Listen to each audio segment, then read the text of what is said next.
Здравствуйте! В эфире информационный выпуск Амшикшара. Я и мои коллеги из службы новостей готовы подвести итоги и рассказать о самых важных событиях в стране. И сегодня в выпуске. Президент Абхазии Аслан Бжаня выразил главе ДНР Денису Пушилину соболезнования в связи с гибелью мирных жителей в результате ракетного удара. Минтуризм Абхазии выявила 2 мошеннических сайта, предлагающих поддельные путевки в Абхазию. Какая погода ожидает жителей Абхазии в ближайшее время, расскажет наш корреспондент. Украинские вооруженные формирования в очередной раз применили тактический ракетный комплекс «У» по жилым кварталам Донецка. Народная милиция ДНР заявила, что расценивает атаку украинских войск как теракт с целью геноцида мирных граждан и поражения важных объектов гражданской инфраструктуры. По последним данным, число погибших достигло 23 человек, среди них есть и дети. Президент Абхазии Аслан Бжаня выразил главе ДНР Денису Пушилину соболезнования в связи с гибелью мирных жителей после ракетного удара. Этот чудовищный акт агрессии не может оставить никого равнодушным. Народ Абхазии разделяет боль утраты и скорбь родных и близких погибших и желает скорейшего выздоровления раненым, говорится в соболезновании. По данным на 14 марта, продвижение российских войск в ходе специальной военной операции в Украине составило 11 километров. Российские войска вышли на рубеж 5 населенных пунктов. Уничтожено почти 4000 военных объектов, сообщил официальный представитель Минобороны генерал-майор Игорь Коношенков. Всего с начала проведения операции выведено из строя 3920 военных объектов Украины, уточнил генерал. Помощником министра иностранных дел Абхазии назначен координатор клуба Содружества независимых государств МГИМО Эдгар Гвазава, сообщает пресс-служба ведомства. Гвазава будет координировать деятельность Центра по поддержке молодежи будущей Абхазии на базе посольства Абхазии в России, взаимодействие с вузами и институтами развития России. В Сухуми прошла пресс-конференция депутата парламента, кандидата в депутаты Народного собрания 7-го созыва Ильи Гунья. Поводом для встречи с журналистами стали итоги выборов, прошедших 12 марта. По мнению Ильи Гунья, в 26-м Дранском округе были нарушения, что повлияло на результаты голосования. И речь идет о гражданах, которые по состоянию здоровья должны были голосовать на дому. По нашим подсчетам, по подсчету штаба, если бы к этим 12 людям, которым не заехали бы, и эти люди участвовали в голосовании, то меняется, во-первых, процент явки, что влияет на итог голосования. Это наши подсчеты. О чем я сообщил в Центральную избирательную комиссию. Мы на имя Центральной избирательной комиссии уже написали заявление, отвезли и сказали, мы можем ошибаться. Не мы считаем итоги голосования, да, это наши подсчеты. Мы принесли в избирательную, я лично принес в избирательную комиссию около часа ночи. Я туда приехал, объяснил ситуацию. Посчитайте, пожалуйста, я хочу, чтобы вы рассмотрели мое заявление и сказали, или мы выиграли, или мы проиграли. Единственная моя просьба, чтобы Центральная избирательная комиссия посчитала и рассмотрела мое заявление. Минтуризм Абхазии просит всех гостей республики быть бдительными. В ходе мониторинга интернет-пространства было выявлено 2 мошеннических сайта, предлагающих поддельные путевки в Абхазию. Все подробности в репортаже Сарии Кварацхели. Мошеннические сайты и аккаунты в соцсетях, зарабатывающие на продаже поддельных билетов, туров и путевок, существуют в среднем от нескольких часов до нескольких дней, но успевают собрать жертв десятки, а то и сотни тысяч рублей. Туристы, которые планируют свой отдых в Абхазии, должны быть бдительными, чтобы не попасть в руки мошенников. Так, в ходе мониторинга интернет-пространства на наличие мошеннических сайтов Министерством туризма Абхазии было выявлено 2 разных сайта пансионата «Холодная речка». Гостиница «Репруа» расположена в поселке Холодная речка, в 15 километрах от центра города Гагра. Такая гостиница с полным обслуживанием жильцов, конечно, существует. Информация об объекте есть и в реестре на сайте Минтуризма, только без ссылки на официальный сайт гостиницы, потому что у объекта сайта нет. Этим и воспользовались мошенники. Не все объекты размещения имеют официальные сайты. Как мы понимаем, чтобы ввести официальные сайты, нужны и физические, и материальные ресурсы. Этот реестр объектов размещения нужен нам для того, чтобы все туристы, которые приезжают в Абхазию, гости, неважно, прежде чем приехать в Абхазию, они могут проверить информацию.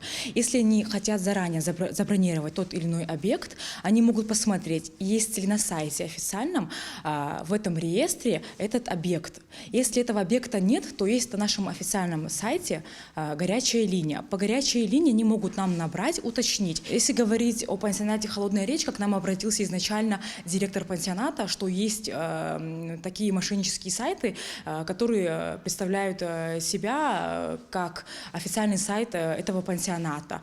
Мы сразу проверили, отреагировали. Как выяснилось, это были мошеннические сайты. В адрес Минтуризма неоднократно поступали обращения российских туристов с жалобами на действия данного мошеннического сайта. В связи с этим ведомство направило официальное письмо на имя министров иностранных и внутренних дел, а также руководителю Федеральной службы по надзору в сфере связи, информационных технологий и массовых коммуникаций. Хочу сказать всем, чтобы были бдительными. Эти сайты пока функционируют, правда, их же пока не закрыли? Пока не закрыли, они, да, пока функционируют, но для этого ведутся работы, уже отреагировали профильные ведомства. Надеемся, что в скором времени их деятельность приостановится. Налеты мошенников – обратная сторона популярности туристического направления. В основном людей заманивают большими скидками и горячими турами. Аферисты выставляют фотографии тех или иных гостиниц, которые предоставляют услуги. Если турист сомневается в достоверности информации, прежде чем оплатить бронь, следует проконсультироваться по горячей линии со специалистами Минтуризма Абхазии. Сария Кварасхели, Алексей Баструков, Абхазское телевидение. Черноморэнерго возобновляет дневные отключения электричества в восточных районах республики из-за падения уровня воды в Эджварском водохранилище до 415 метров. Об этом сообщает пресс-служба предприятия. Напомним, что ранее 7 марта дневные отключения в восточных районах республики были отменены. На календаре середина марта, однако погода совсем не весенняя. И хотя в Абхазии март всегда считался самым холодным и непредсказуемым месяцем, хочется, чтобы поскорее стало тепло. Какая погода ожидает жителей Абхазии в ближайшее время, узнавала Алика Трабш. По календарю весна, однако по погоде все еще ощущается зимняя прохлада. Оно и неудивительно, ведь март месяц переменчивый. Несмотря на яркое солнце, температура воздуха менее 7 градусов.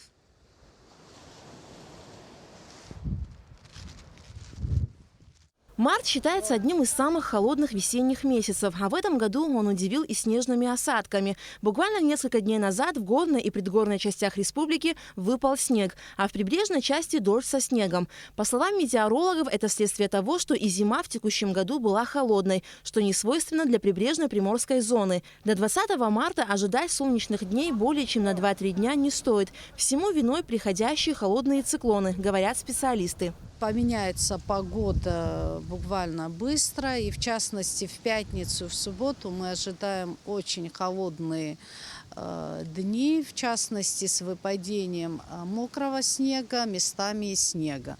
Понизится температура еще на 2-3 градуса, ночные будут порядка 2-4 градуса, это в относительно защищенных территориях от вторжения холодных масс, как Гагра, как и Сухум, ближе к морю территории. Но вот в предгорных горных районах, безусловно, будет и отрицательные температуры, то есть заморозки, морозы однозначно мы ждем. Уже на следующей неделе ожидаются менее холодные циклоны, которые принесут нам осадки в виде дождя. Более точные прогнозы сохраняются в течение 3 суток. Далее необходимо следить за циклоном, говорит Асида Акселба. Кроме того, в марте погодные условия очень изменчивы.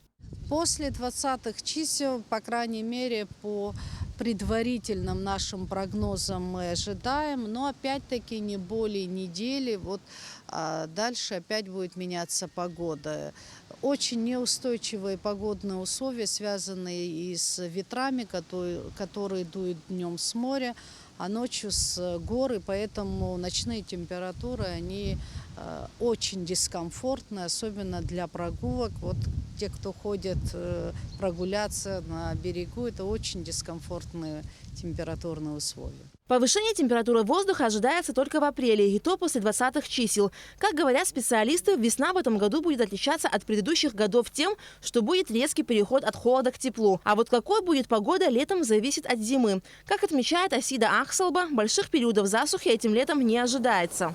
Лето будет умеренное, с выпадением умеренных осадков. То есть я думаю, что те, кто заинтересованы в аспекте ведения сельского хозяйства, я думаю, что у них будут хорошие условия для того, чтобы выращивать те или иные культуры. В целом в этом году погода в марте отличается от предыдущих лет только лишь понижением температуры воздуха на 2-3 градуса.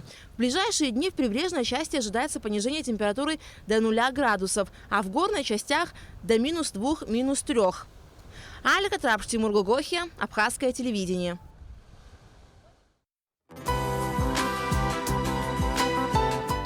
По сообщению Гидромедцентра, во вторник, 15 марта, на территории Абхазии ожидается облачная погода без осадков. Местами возможен туман. Температура воздуха ночью -2 +3, днем +3 +8 градусов. Температура морской воды +8 градусов.